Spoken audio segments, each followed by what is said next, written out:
4월 19일 금요일입니다. 오늘은 베드로전서 4장 1절부터 6절까지 말씀입니다. 고난이 주는 유익이라는 제목입니다. 고난이 주는 유익.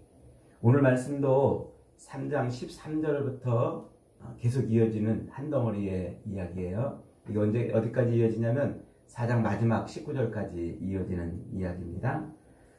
베드로가 요 5장밖에 안 되는 이 짧은 서신에서 거의 한 장을 통째로 이렇게 고난에 대한 이야기를 하고 있는 이유가 무엇일까요?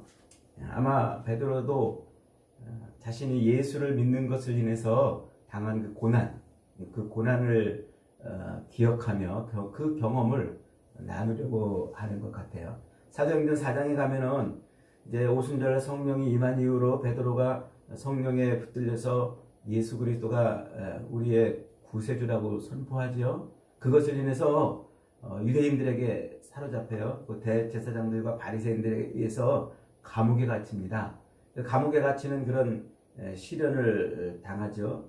그리고 또 예루살렘 교회가 핍박을 받는 일도 벌어지고 또 스데반이 순교 당하는 일도 벌어지잖아요.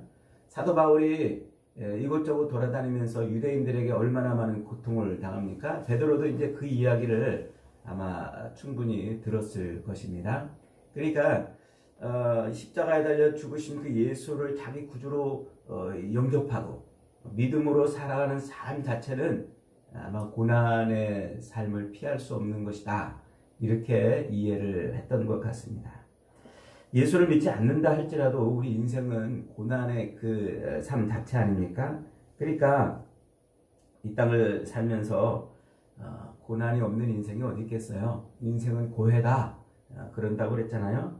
그러니까 엄마 뱃속에서 태어나서 응애하고 이렇게 인생을 시작하는 순간부터 우리의 호흡이 끊어지는 날까지 그 육신으로 사는 이 온 세상은 고난으로 시작해서 고난으로 끝난다. 이렇게 말할 수도 있겠어요. 그런데 그런 육신의 삶에서 당할 수밖에 없는 그 고난에 대한 생각을 바꿔주는 게 지금 베드로 이야기입니다. 고난을 우리가 어떻게 이해할 것이냐, 그 고난이 우리에게 무엇이냐, 성도에게 있는 그 고난은 어떤 의미가 있냐, 이런 것을 지금 베드로가 우리에게 가르쳐주고 있는 거죠. 그러니까 고난에 대한 우리의 이 패러다임을, 우리의 그 시각을 완전히 바꿔주는 거예요. 그런 말씀을 지금 우리가 하고 있는 거죠. 그러니까 이제 베드로는 우리가 이 땅에 사는 동안 천국 나그네로 그렇게 살아갈 수밖에 없는데 그 천국 나그네의 삶 속에서 고난이 밀려올 때 그 고난은 우리에게 상상할 수 없을 만큼 많은 유익을 가져다 준다. 지금 그 얘기를 하고 있는 겁니다.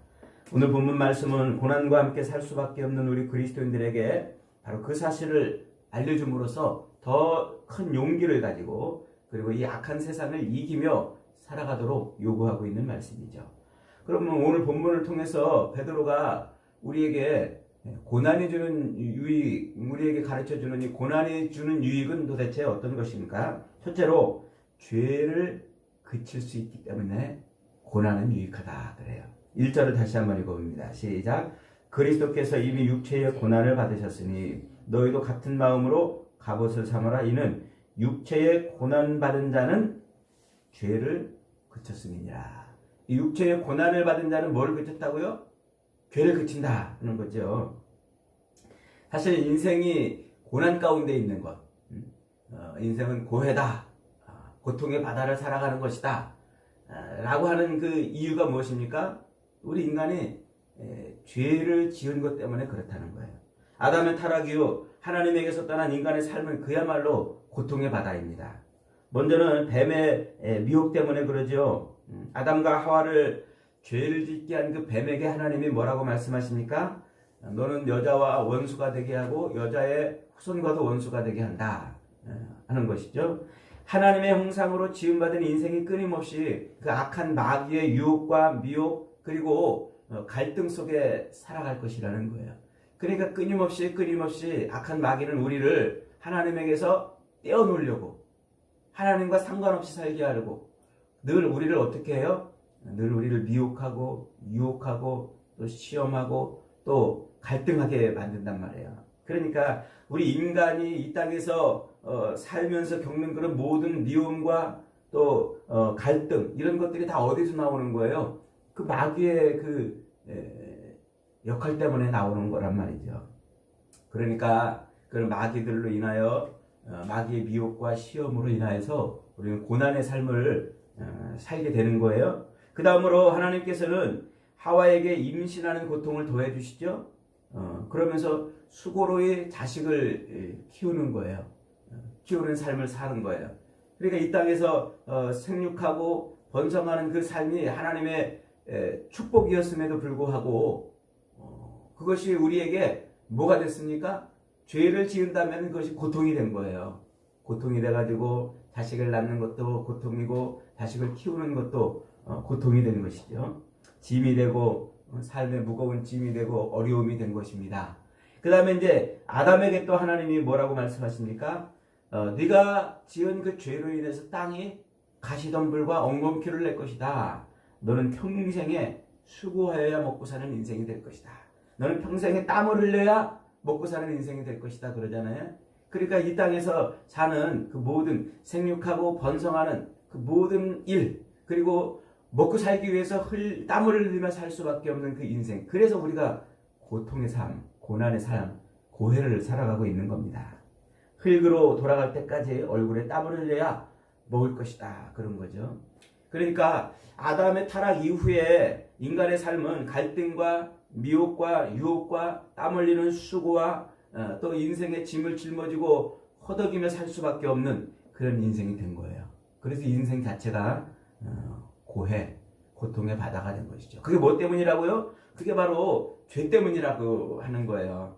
그 죄가 없었으면 우리는 이 고해를 헤엄칠 이유가 없는 것이죠. 그런 고통의 바다를 건너고 있는 인생에게 하나님이 어떻게 하셨어요? 예수 그리스도를 이 땅에 보내주시고 그 십자가를 바라봄으로 그 십자가를 붙들고 그 고통의 바다에서 건져지게 한다고 그랬잖아요. 그게 어저께 우리가 읽은 말씀 아닙니까? 그래서 예수 그리스도의 십자가로 말미암아 고통의 바다에서 건져지는 겁니다. 그런데 우리가 그 고통의 바다에서 건져졌다고 해서 육신의 삶이 금방 딱 끝나는 게 아니잖아요. 예수를 믿어도 우리 육신의 삶은 계속 이어진단 말이죠. 그러니까 이 예수 그리스도를 믿고 사는 삶 속에서도 여전히 우리는 이 육신의 삶을 사는 것을 인하여 고난을 당할 수밖에 없는 거예요. 그런데 그런 고난을 인해서 우리는 어떻게 된다고요? 하나님을 더 바라보게 된단 말이에요. 십자가를 더 의지하게 된단 말이에요. 십자가를 더 붙들고 사는 것입니다. 그러니까 그 고난을 인하여 우리는 죄를 점점 멀리하고 더욱더 십자가를 의지하고 더욱더 믿음으로 견고해지고 하나님이 기뻐하는 하나님의 뜻을 이루는 삶으로 점점 바뀌어져 가는 겁니다. 예를 들면 이제 이런 거예요. 오늘날 우리 삶에 가장 편리함을 가져다 주는 것 중에 하나가 뭡니까? 자동차 아닙니까? 이 자동차는 우리의 삶을 편리하게 해주는 것만큼 그 내면에는 여러 가지 감당해야 될 어려움들이 많이 있어요. 자동차를 잘 관리해야 되는 거, 기름값을 대고 또 이 자동차를 유지하기 위한 여러 가지 비용을 감당해야 되는 것들이죠. 그리고 또 무엇보다도 그 자동차를 편리하게 타기 위해서 우리는 법규를 잘 지켜야 돼요. 교통법규를. 교통법규를 안 지키면은 그 자동차가 우리에게 재앙을 가져다 주는 거예요. 그래서 팔다리가 부러지든가 아니면 그것을 인해서 물질적 손해를 많이 갖게 하든가 혹은 심지어는 사망에 이르게 만든단 말이죠. 그러니까 이 자동차는 우리에게 아주 편안함과 편리함을 가져다 주는 동시에 그것이 항상 우리의 삶에 여러 가지 어려움들을 가져다 주는 거예요. 저는 누가 보든 안 보든 제 양심을 따라서 아주 교통법규를 잘 지킵니다. 신호도 잘 지키고요. 또 양체들 아니면은 양보도 잘하고 이렇게 합니다. 아주 훌륭하진 않지만 그래도 저는 모범 운전자인 셈이에요. 지금껏 제가 운전하면서 사고를 거의 안 냈으니까 말이죠. 근데 이렇게 되기까지는 제가 운전 초기에 몇 번 시련을 당했기 때문에 그래요. 시련을. 그건 뭐냐면은 이제 운전한 지 얼마 안 돼가지고 사고를 한번 내서 그것으로 인해서 물질적 손해를 겪어본 거지요. 그 다음에 두 번째는 이제 운전하다가 자꾸 욕심이 생기는 거예요. 그래서 막 빨리 가고 싶고 또 새치기도 하고 싶고 이런 마음이 생겨요. 그래서 제가 운전 초창기에는요 새치기를 얼마나 잘했는지 몰라요. 제가 운동신경이 남다르지 않아요.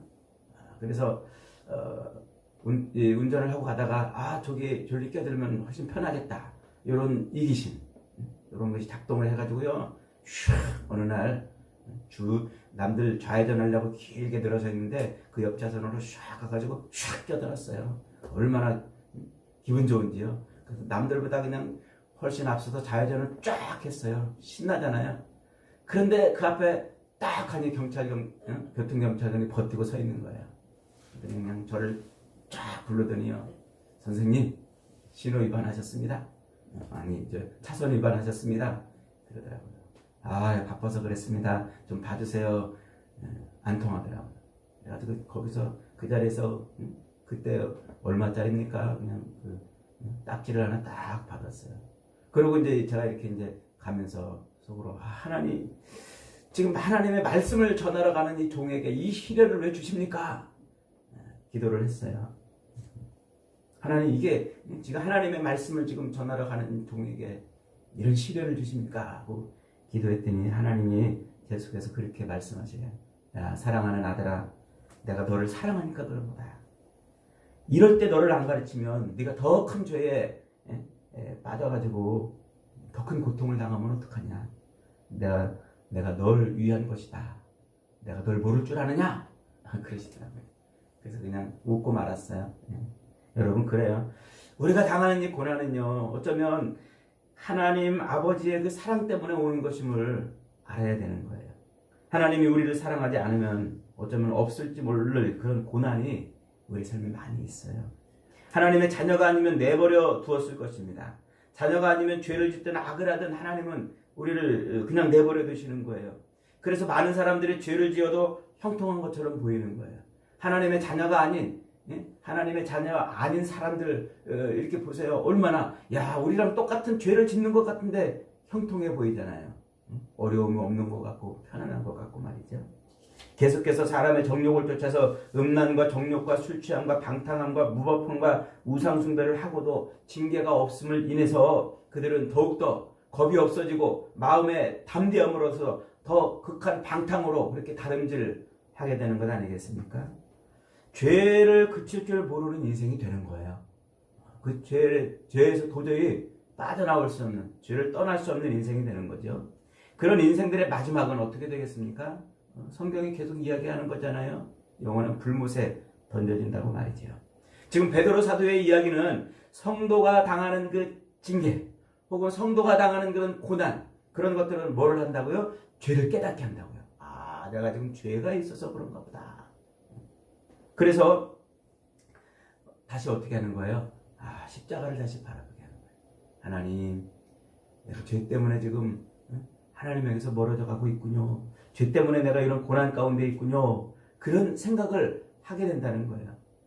물론 하나님이 우리의 죄 때문에 막 고난을 일부러 부어주시는 분은 아닙니다. 그러나 이 고통의 바다를 살아가는 동안, 육신의 삶을 살아가는 동안 당하는 여러 가지 그 고난을 인해서 우리는 뭐 한다고요? 하나님을 바라볼 수 있게 해주신단 말이에요. 그래서 죄에서 자꾸 멀어지게 하는 거예요. 그러니까 죄를 짓고도 만약에 하나님의 이 진노와 고난을 받지 않는다면 그는 그 죄를 깨닫지 못하는 거예요. 죄에서 벗어나지 못하는 거죠.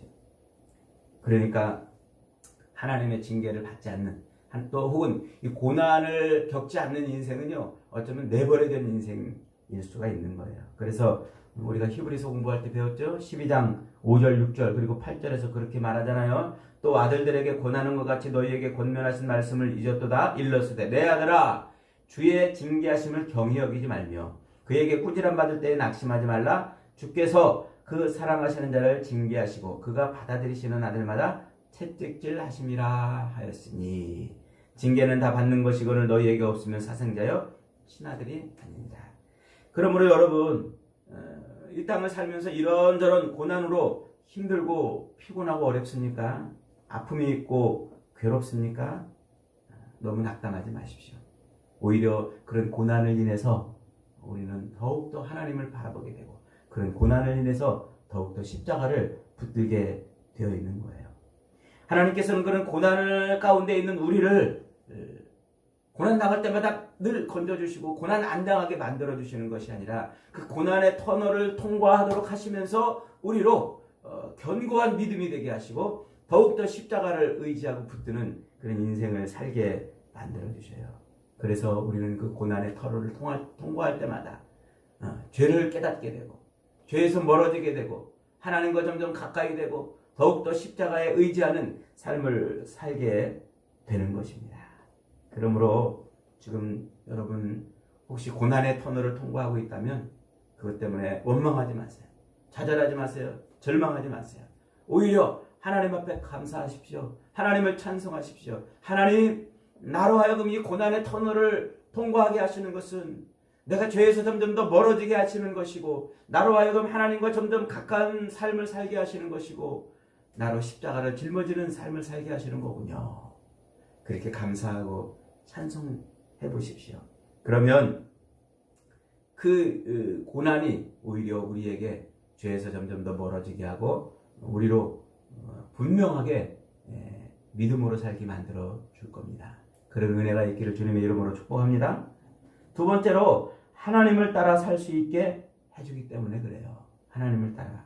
6절 다시 한번 읽어봅니다. 6절 시작. 이를 위하여 죽은 자들에게도 복음이 전파되었으니 이는 육체로는 사람의 심판을 받으나 영으로는 하나님을 따라 살게 하려 함이라. 그랬어요. 여기서 죽은 자들이라는 하나님과 상관없이 사는 자들을 말합니다.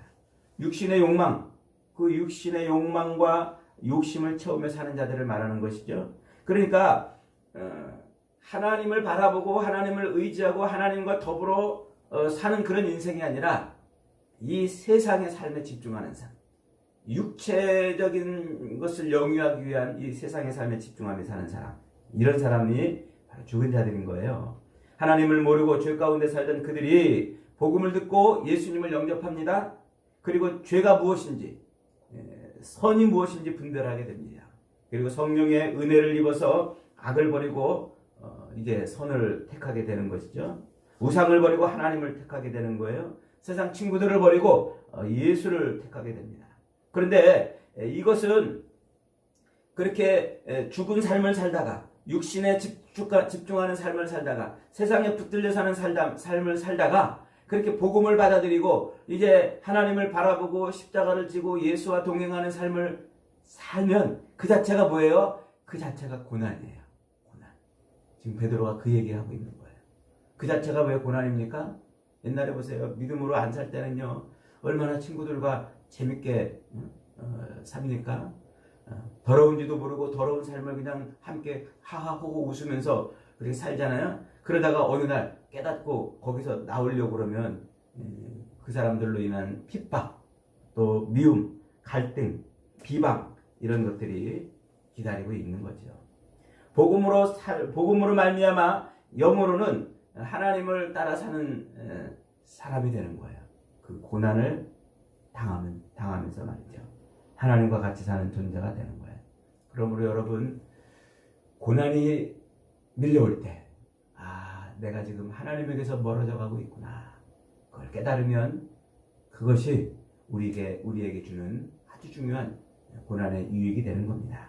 그런데 그렇게 살려면 준비해야 될 것이 있다 이렇게 말하고 있어요. 지금 1절 다시 한번 읽어보겠습니다. 1절 그리스도께서 이미 육체의 고난을 받으셨으니 이는 너희도 같은 마음으로 갑옷을 삼으라. 그랬어요. 너희도 같은 마음으로 갑옷을 삼으라. 갑옷이란 옛날 고대 그리스 병사들이 전쟁에 나가려고 전투태세에 임할 때 입는 옷을 갑옷이라고 그러잖아요. 이 오합기졸이라도요 갑옷을 딱 입는 순간 그의 태도가 달라져요. 태도가. 우리 대한민국 청년들도 이제 국방의 부름을 받아가지고 군인이 되기 위해서 훈련소에 이제 가잖아요. 이 훈련소에 가면은 제일 먼저 하는 일이 뭐냐면 그동안 사회에서 입고 있던 옷을 벗겨내는 일이에요. 그 옷을 벗겨내고 그리고 전투복으로 이제 군복으로 갈아입혀줍니다. 그런데 그렇게 사회에서 입던 옷을 입고 와가지고 이제 훈련소 네모반에 들어와가지고 서로 막 히히덕거리고 장난치고 흐느적거리던 청년들이요, 이제 그 옷을 벗어버리고 전투복으로 딱 갈아입으면 눈빛이 달라져요. 그리고 태도가 달라지고 말도 이제 달라지는 것입니다. 그렇게 세상 옷, 사회에서 살던 옷을 벗고 전투복으로 갈아입는 순간 그의 삶의 모든 것이 다 달라지는 것이죠. 지금 베드로는 성도들에게 그렇게 옷을 갈아입고 전투태세를 갖추라고 말씀하고 있는 거예요. 죄를 벗고 하나님과 함께 사는 삶, 그 삶은 싸움이기 때문에 그래요. 닥쳐올 고난과 시련과 환난에 대비해야 되기 때문에 그래요. 자기 욕망과의 싸움, 주변 사람들과의 미움, 그들과 갈등하는 싸움, 또 더 크게는 이 사회의 그 편견과 또 사회의 그 핍박을 이겨내야 되기 때문에 그런 겁니다. 이 베드로가 이 서신서를 쓸 때는 아직 그 로마 사회의 그 공식적인 그런 핍박이 있는 때는 아니었어요. 그러나 부분적으로 로마의 그런 이 사회에서 많은 핍박을 받고 있던 상태죠. 그러니까 아마 이제 베드로 서신이 쓰여질 때 베드로는 짐작을 했던 것 같아요. 예상을 했던 것 같아요. 더 큰 핍박이 올 것이다. 실제로 베드로가 죽은 이후에 도미티안 황제 때 이 로마 사회에 얼마나 큰 기독교의 핍박이 있었습니까? 수많은 기독교인들이 죽임을 당했죠. 그러니까 지금 그걸 말하는 거예요. 개인적으로 내가 예수를 믿음으로 인해서 당하는 그런 어려움도 있지만 이제 사회에서의 그런 핍박 이런 것들도 있는 겁니다. 그러니까 여러분, 우리가 믿음으로 살려면요, 이 고난에 대한 임전태세를 갖춰야 돼요. 임전태세. 하나님의 뜻을 선택하기 위해서라면 십자가도 좋다, 죽음도 좋다 하던 그 사도 바울처럼 말이죠, 예수님의 심장을 가져야 되는 거예요. 갑옷으로 무장해야 그 싸움을 싸울 수 있는 겁니다. 그래서 베드로는 2절에서 이렇게 말합니다. 이후로는 다시 사람의 정욕을 따르지 않고 하나님의 뜻을 따라 육체의 남은 때를 살게 하려 합니다. 사람의 정욕을 따르지 않고 하나님의 뜻을 따라 어떻게 한다고요? 내 육체의 남은 때를 산단 말이에요. 그러니까 예수를 딱 믿고 내가 이제 육신의 삶이 끝나는 그 날까지는 아직 살아가야 되는 거예요. 그런데 그렇게 육신으로 사는 이 삶에서 지금까지는 사람의 뜻을 따라 사는 거예요. 욕망과 정욕을 채우고 욕심을 채우는. 그런데 이제는 무슨 삶? 하나님의 뜻을 채우며 사는 삶을 살아가야 된다고 지금 말하고 있습니다. 여러분, 고난이 우리에게 닥쳐올 때, 그런 고난을 인해서 하나님을 바라보지 못하면 그 인생은 믿음의 면류관을 얻지 못해요. 고난이 우리에게 닥쳐올 때 십자가를 붙들지 못하면 그 고난의 바다를 헤엄쳐 나갈 수가 없습니다. 그러니까 우리는 믿음으로 살면서 왜 나에게 하필이면 이런 고난이 오나? 왜 나로 하여금 이런 고난의 삶을 살게 하나? 이런 생각을 할 것이 아니라 이 고난을 통해서 하나님이 내게 무엇을 주시려고 하시나? 이 고난을 통해서 하나님이 내게 어떤 은혜를 주시려고 하시나? 이걸 생각해야 돼요. 이게 고난이 주는 유익인 겁니다. 여러분, 제가 자주 쓰던 예화 중에 야구 선수 얘기 있잖아요. 잊어버렸을까 싶어서 한 번 더 합니다. 야구 선수 중에 공 던지는 사람이 뭐라고요? 투수. 공을 받는 사람은 포수. 이 공을 던지는 사람이요, 공 받는 사람한테 느닷없이 냅다 공을 던지나요? 아니에요. 가만히 보세요. 텔레비전 중계할 때 보세요. 딱 이렇게 숙여가지고는요, 모자도 한번 만져보고 고개도 절레절레 흔들고 막, 그리고 막 그러다가 끄덕끄덕 알았어. 그리고 던지는 거예요. 왜 그렇게 해요? 이게 사인이에요. 내가 공을 어떻게 보내겠다. 공을 어디로 보내겠다. 이 선수는 어떤 공을 잘 치니까 내가 이런 공 잘 못 치는 이런 공을 보내겠다. 그렇게 해서 먼저 사인을 먼저 보내요. 그러면 포수가 그 사인을 알고서 그래 알았어 그러고서 받는 거예요. 그걸 못 알아듣고 저게 지금 뭐 하는 행동이야 이러고 있다가 공이 슉 넘어가면은 대비를 못하고 있으면 못 받아요. 또 높이 던진다는 거야? 하고 벌떡 일어나면 공한테 한 대 얻어맞죠. 하나님이 우리로 하여금 이 고난의 삶을 살게 하는 게 바로 그런 거예요. 미리 하나님이 뭘 하신다고요? 사인을 주시는 거예요. 내가 네 인생에 복을 주겠다. 내가 네 인생을 들어서 내 뜻을 이루는 인생이 되게 하겠다. 그때 하나님은 우리에게 복을 주시고 하나님의 뜻을 이루는 인생이 되게 하실 때 느닷없이 복을 주시고 느닷없이 하나님이 쓰시는 거 아니에요. 먼저 뭘 하신다고요? 이렇게 사인을 먼저 보내주세요. 그 사인이 어떻게 온다고요? 그게 고난으로 우리에게 닥친단 말이에요. 고난. 그래서 신학자들은 그렇게 말합니다. 고난은 위장된 축복이다. 한번 따라해봅시다. 고난은 위장된 축복이다. 그렇습니다, 여러분. 고난이 지금 여러분의 삶에 고난이 있습니까? 하나님이 지금 여러분의 인생을 들어 쓰시겠다고 하는 사인인 줄 믿으시기 바랍니다. 지금 여러분이 고난 가운데 있습니까? 하나님이 여러분의 인생에 복을 주시겠다는 사인인 줄 믿으시기 바랍니다. 고난은 이런 유익이 우리에게 있기 때문에 사도 베드로는 지금 우리로 하여금 이런 고난에서 왜 하필이면 나에게 이런 고난이 왔느냐고 좌절하고 절망하지 말라고 말씀하고 있는 거예요. 이 고난을 통해서 하나님이 내 인생을 어떻게 바꾸시고 내 인생에 어떤 복을 주시려고 하시는가, 그것을 생각할 때 고난은 우리에게 최고의 유익이 되고 복이 되는 것입니다. 고난의 풀무불 속에서 우리는 옛사람을 벗어버리고 하나님처럼 하나님과 더불어 사는 그런 인생을 살게 되는 겁니다. 여러분, 혹시 고난의 삶 가운데 있다면 이 말씀으로 위로받고 은혜를 받아서 고난을 거뜬히 이겨내는 복된 인생들이 다 되시기를 주님의 이름으로 축복합니다. 아멘.